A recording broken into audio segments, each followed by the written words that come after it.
Well, happy Easter to everybody. This has been a very interesting year as we prepare ourselves for Easter. Whatever we do during Lent, a Lent that's difficult for us or a Lent that's not difficult for us, Easter is the ultimate. Easter is the day that we're really celebrating. And did you know that this time after Easter was called the Great Sunday?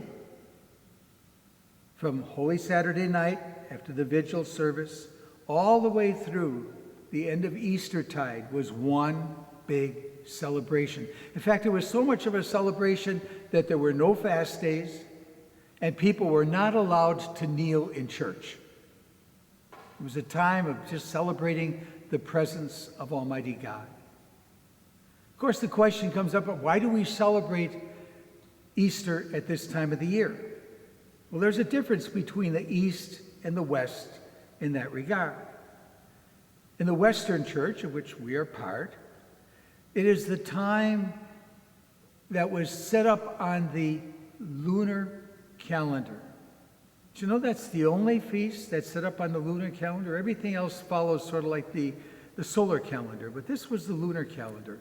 And so it was decided at the Council of Nicaea that it was going to be Easter Sunday would be the first Sunday following the first full moon, following the vernal equinox. Others, like in the Eastern Church, they follow more of they follow the calendar that was used by the Jewish people. And so sometimes we will get a discrepancy between the Easter celebration in the West and the Easter celebration in the East. Where did the word Easter come from? That's kind of interesting because the word for the Easter celebration is Pascha. And that has a whole history going back through the Latin, and it goes back to the time of the Jewish people with Passover, because that's what it came from. Well, for the Christians, it was the Passover of Jesus through his death and resurrection, his passing over into his resurrected life.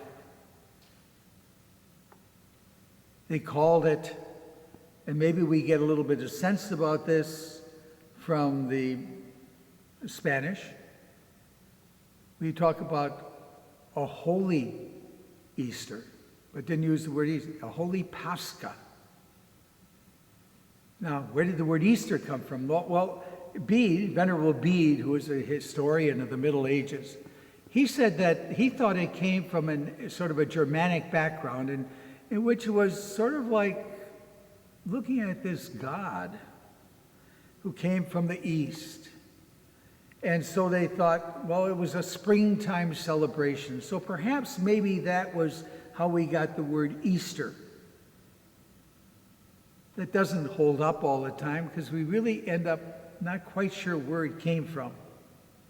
It may have come from just the word for springtime. But the bottom line was that it came to us as Easter, and that's what we have. What about Easter bunnies? Easter eggs? How do bunnies bring eggs? Well, bunnies are prolific, as you know, and in the springtime is when they have their first litters.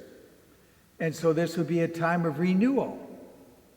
And that probably comes out of the pagan religion. The same thing with the egg. Out of this little egg pops new life as the chicks are pecking their way through the shell. And that's the sign of the new life of Jesus. Perhaps all the church did in those days is to baptize what was already existed and the people already knew. Perhaps. But on the other hand, perhaps they talked about eggs and made this a real special thing of decorating eggs. And you find this mostly over Eastern Europe, where they decorated the eggs because these were the things they were going to eat, which they had not been allowed to eat during the Lenten fast. Remember the 2 Lenten fasts? The first one was that Friday and Saturday eating nothing. The Friday and Saturday before Easter, or then the 40 days before Easter, the Lenten fast, where they couldn't eat animal or animal byproducts. And I suspect that might be the real folksy reason as to why we have Easter eggs. It's to celebrate the end of Lent, to celebrate the beginning of that new life which Jesus Christ brings to every single one of us. Again, happy Easter.